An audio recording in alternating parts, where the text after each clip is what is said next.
Hello and welcome to another exciting edition of the School Safety Free Period. I'm Amanda Klinger. And I'm Dr. Amy Klinger. And we are with the Educators School Safety Network. And we're together. And we are together in person, which we aren't always we're always in person. We're just not always in person in the same physical space.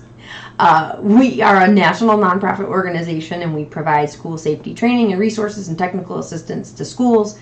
And one of the things that we do, where we're a little bit less formal, although we are dressed kind of formally today, we're a little less formal, but we're still pretty serious and we're still pretty academic, is our School Safety Free Period. So we talk about issues that are happening and things that schools and educators are dealing with. And then we try to have some takeaway and some useful discussion.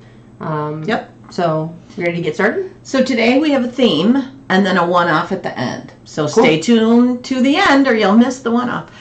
So today I want to talk a little bit about something that I think is happening with, unfortunately, has always kind of happened, but is maybe happening with a little more frequency. And that's talking about zero tolerance. And if we go back historically, we know that, there's all those infamous stories of the kid chewing his Pop-Tart into the shape of a gun and all that kind of stuff. And typically zero tolerance stuff has gotten us into trouble in terms of weapons or things with guns. And now we're seeing two different incarnations of it that I want to kind of talk about today. The first one is sort of creating, boxing ourselves in as educators with the policies and procedures that we make. Okay. And in this particular case, it had to do with threat assessment. So there's a situation in a very high-performing district in Pennsylvania. And this happened in the fall, where a 6-year-old girl with Down syndrome was involved in an incident where she pointed her finger like a gun at a teacher and said, "I shoot you." And because of the policy, which was very constricting and limiting, it required that the police be notified and that the police be part of the investigation. And so if we kind of look back at what the idea of it is, the idea is that what we advocate for, that we want to have a collaborative, multidisciplinary approach at looking at someone who is potentially at risk for violence against themselves or others. So this was a threat assessment protocol sort of problem. Mm-hmm. So philosophically or theoretically makes sense. Unfortunately, when you apply that metric with a zero tolerance sort of view to a 6-year-old with special needs, and you indicate that we need to get the police involved to investigate, and the mom has some really legitimate criticisms, and she says, "My daughter is 6 and in kindergarten. Are you trying to tell me you think she's out running the rough streets of our town doing something?" Mm-hmm. And so the intent is good, but the implementation really undermines the process to a significant extent. And so I think that zero tolerance, and maybe zero tolerance isn't the right term, mm-hmm. but painting ourselves in the corner with our policy is I think it's probably important to back up a step and say, why would you have a policy like that in the first place? I mean, there is a reasonable part of it, which is if a student makes a threat of violence, we need to act accordingly. And if a 15-year-old says, "I'm going to blow this place up," and then they say, "Oh, I was joking," it doesn't mean that we need to throw them in the dungeon, but we have to address that and we have to talk about it. And so I think maybe the policy comes from the position that we are going to take this type of discussion seriously. Mm-hmm. But that looks very different depending on the age and the developmental capacity of the kid. I think that maybe that's what got lost in the implementation. Yeah, and it really illustrates that if you are implementing threat assessment protocols with an emphasis on checking the boxes of a procedure, mm-hmm. not an emphasis on what's most effective for kids, then you're going to find yourselves in these situations where you're going, "Hey, sorry, I got to call the cops. I know she's 6, but we got to call the cops," mm-hmm. as opposed to what is a developmentally appropriate way to look at this incident that happened in the classroom. And the school, I think, even really sort of came from the perspective of, we don't really want to do this either, but our policy says we need to involve law enforcement. And I think it's also important when we talk about 6-year-olds, and we've talked before about a 6-year-old who says, "I can't take off my backpack, I've got a bomb in it." Yeah.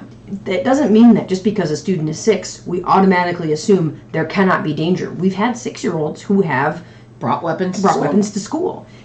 it doesn't mean that we just go, they're 6, automatically not a threat. They're 16, automatically a threat.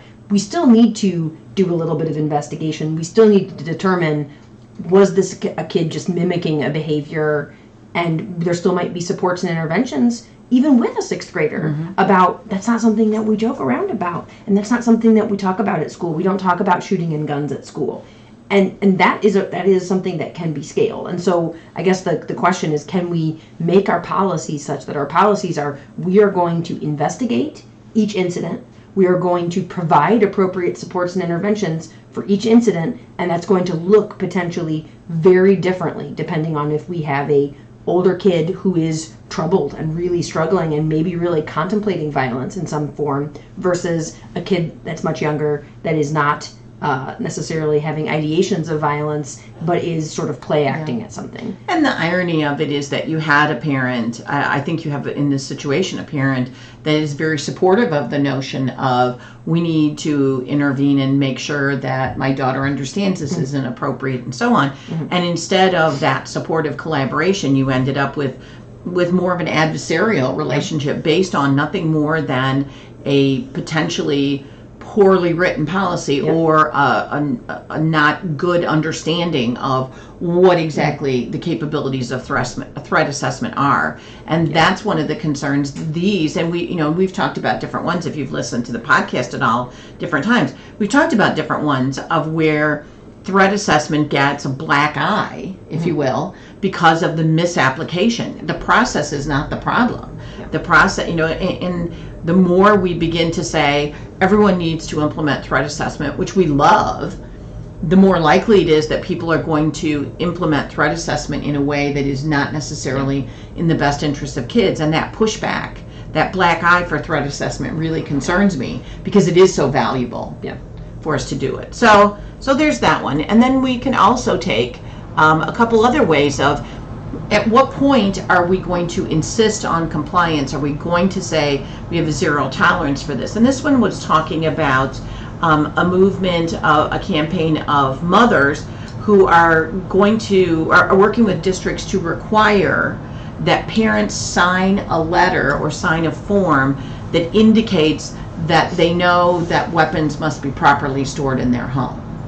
And it has to do with the idea that, the significant percentage of school shootings, people bring the guns, get the guns from home or from a relative, that sort of a thing.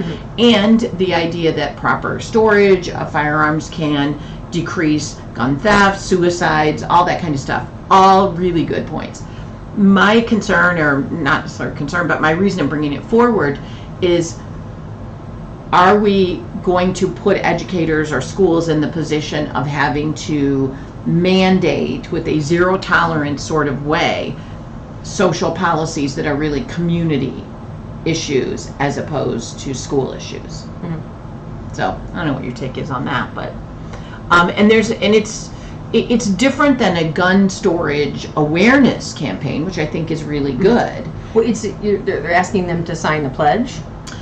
They're asking them to sign letters that attest that any firearms they own are safely stored. So they are. But does the kid get kicked out of school if the parents don't sign the pledge? Well, and that's where it gets a little iffy. Some of the schools are saying it's a requirement, you must do it. They don't really talk about. They can't really require that. Well, right. That's why they don't really talk about what they're going to do. Other ones are just saying this is what we support. But I wonder, to a certain extent, why schools are finding themselves, and whether it's a good idea to find themselves in the position of mandating those kind of things that, number one, you can't really back up. And so, that is another example of where we're doing this zero tolerance with the idea of, and we talk about this a lot of, we'll do anything. We'll go to any length. We'll trample on any, potential liberty or right to be able to say we're doing this because of safety. I don't really see that as a school safety issue, so we can. No, but I just think it's interesting that schools are finding themselves in that. So then we take the third sort of zero tolerance, where we have many states where you are mandated that the schools are mandated to do a lockdown drill. And we've talked so much about aggressive lockdown drills and all the different kind of stuff. But I also think it's interesting to note that we are not taking advantage of, by this zero tolerance. We're kind of giving ourselves zero tolerance by saying we must do a lockdown drill. It must be active shooter and it must be aggressive. Yeah. So when states mandate lockdown drills, it doesn't mean they have to be Right. active shooters. So why don't you talk a little bit about that, of like what would be Well, some other ways that we could do Well, I this? think sometimes the legislation does mandate you have to do X number of lockdown drills and X number of them must be for active shooter response. I think that is mandated In some states. Yeah, I think again it's tough because legislatures are in a tough position because on one hand things won't happen unless they are must-dos, right? We understand there's only so many hours in the day, so we have to be able to shift some of our safety undertakings to this is a thing that we must do, and we have to prioritize it, and we have to carve out time for it.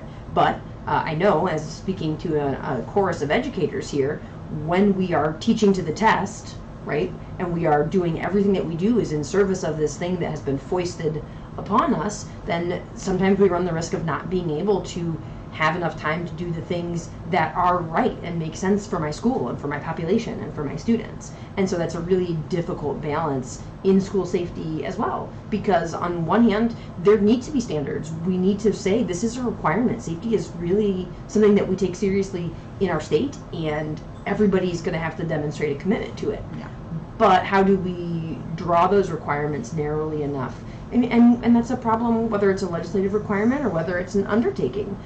We can't say we're going to require every school in America to put in bulletproof drywall. That does not make sense for every school in America when some schools don't have the resources to provide the basic things that they need to do in a school. So that is always a difficult way to make stuff scalable and make stuff consistent, and that we're requiring things. And the more that we are always forcing educators to look in one particular direction in terms of lockdown and what's mandated.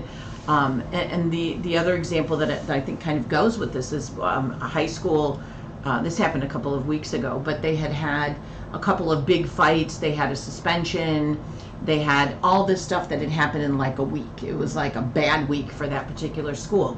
So their response was to have and this is literally the words that were used, show of force for law enforcement. So they had tactical units, they had like the armored police vehicles, they had the police vehicle, regular police cars, everyone there to sort of have this show of force as part of when they're doing their drill. I think it was sort of to coincide with a mandated drill. And so they had this incredible show of force.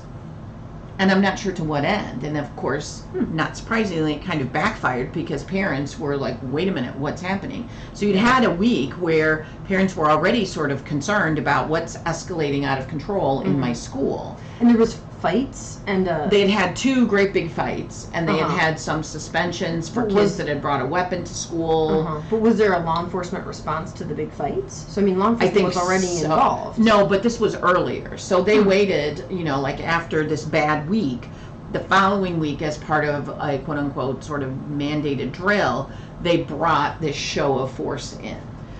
And so, there's part of it is you're like, wait a minute, you turned the page on a really bad week. Yeah, I would say you think you'd want to like return to normal. We're trying to reset the expectations of the way we do things here. Yeah. And the way we do things here are, this is a school. But, again, on the flip side, I always try to advocate for school administrators and school folks as well. There is a point when, I suppose, we weren't there, but where you have these, we're not talking two kids shoving each other in a locker room. We're talking about significant numbers of kids involved where you have to sort of send the message that says, we're not doing this. This is not business as usual. I guess the question is, how effective is that? And so I think the more we get into these sort of knee-jerk reaction, zero tolerance sort of responses, as opposed to thoughtful, strategic responses going, so why, what happened that we got here, as opposed to what we need is some good old optics of like, Boot on your neck? Yeah. So I think that's always, and so I think the takeaway from this whole conversation is that we really need to be looking at the things that we're doing in response to school safety or whatever the issue might be, and really looking at, are we doing this because we're supposed to, our policy says that, or we have zero tolerance. And when we find ourselves doing things that we're going, I don't know. Yeah. Maybe we need to be able to, schools need to have the capability to sort of step back and take a more strategic approach. Yeah. And I don't know how that happens exactly. But. Well, and I think to start, as part of any of these decisions, thinking of what are the unintended consequences of this. And I think educators do a really good job of doing that when we're talking about stuff in the curriculum or in instruction. I think educators do a really good job. These are my intended outcomes from this lesson. What are the things that I'm unintentionally? What are the things that I'm teaching students maybe by accident as part of that lesson? And I think teachers do a really good job of that when it's instruction, but we need to make sure that we're having that same thought process when we're talking about safety interventions. What are the unintended consequences of bringing the SWAT team to a show of force at the high school? Yeah. Okay. So then I want to wrap up today. We'll transition a little bit back to our old school safety free period. Those of you that have been around a long time, we tended to focus a little more on some of the absurd things. Things that were too absurd to be true. Too absurd to be but true. Were true. But were true. Yeah. And I hate to pick on people and kick them when they're down, but and that's not my intent here. But I do think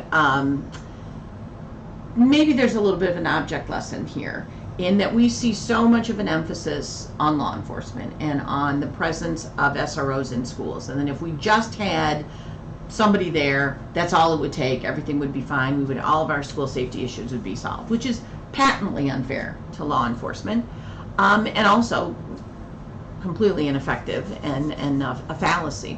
And so I just this was a particular incident where we tried to highlight that just having an SRO or an officer in your school without appropriate training does not necessarily indicate that this is going to be the best use. Well, this is one particular... Well, no, wait, I want you to be really precise in your language there. Having a law enforcement official officially in your school is not going to magically solve our school safety problems. Yes. There can be positive, and it doesn't there can be positive necessarily impacts. We've seen high-profile incidents of negative impacts. There can be positive impacts, but simply taking a law enforcement official, picking them up, and dropping them into your school is not the magical solution that it is purported to be. And taking a law enforcement officer and magically plunking them into your school without any additional training is very problematic, especially training about schools. And unfortunately, as we have sometimes seen, taking someone who perhaps is not terribly effective as a law enforcement officer and putting them into a school situation as a better fit, getting them out of the way, potentially might be a problem. So we have a couple just particular ones. These occurred in Florida. In one particular one, the safe school officer was on her lunch break and she shot a nude video of herself in the school bathroom. What part didn't she get? She shot all of it? Okay. She shot a nude video of herself in the school bathroom for her husband. I don't know, maybe there's something really sexy about school bathrooms. Why are you getting naked at school? Well, the investigation concluded that her response to a school shooting could have been delayed by her disrobed state. I would agree. So I would tend to agree. So I guess, we haven't really ever specifically said that, but maybe we need to say probably keeping all your clothes on would be a good response. Agree. And again, not trying, but really, this speaks to some judgment concerns of okay. Another officer also in Florida pointed her gun at the mirror and pulled the trigger, believing it was unloaded, and instead she fired a bullet through the mirror into an adjacent room. And this is not the first time that a law enforcement official who was in a school accidentally fired their weapon in the school. Right. And again, my point in saying this, because I always cringe that, there's nothing the media loves more than to cover teachers doing ridiculous things. And I always cringe as an educator going, oh, why? And I'm sure that every law enforcement person is looking at these two things going, ugh, why? But it is important to look at those things because we know that they happen, and pretending that they don't happen doesn't help. But also, it speaks to the need for specific ongoing training for both educators and law enforcement.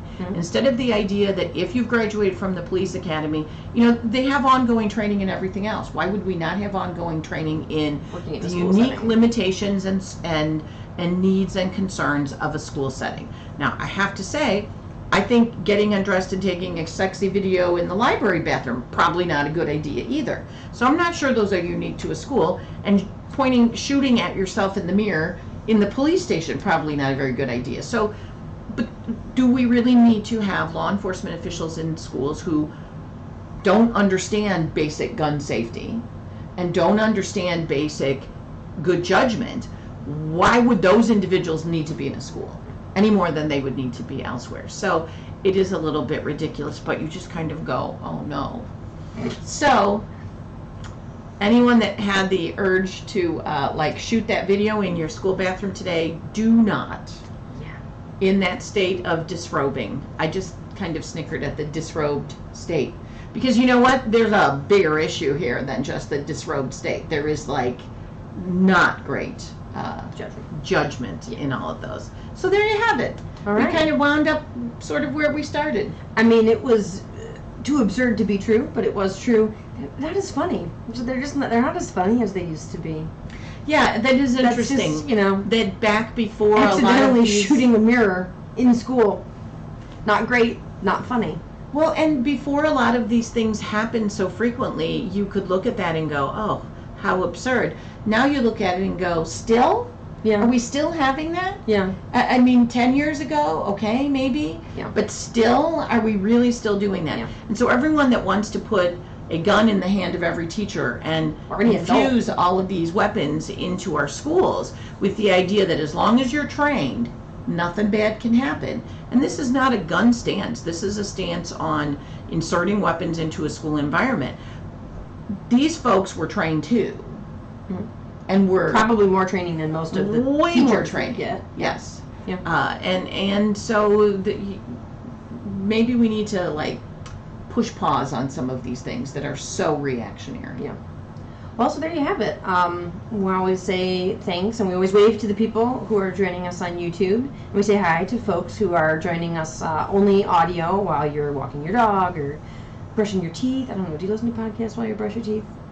No. Washing dishes. I listen to a lot of podcasts while I'm folding the laundry, those type of things. If you're looking for more information and more resources, you can always head to our website, www.eschoolsafety.org. If you just stumbled across this and you're looking for other information or past episodes, you can listen directly there. You can listen anywhere that you find podcasts, and then you can always watch the videos and the live streams directly on YouTube.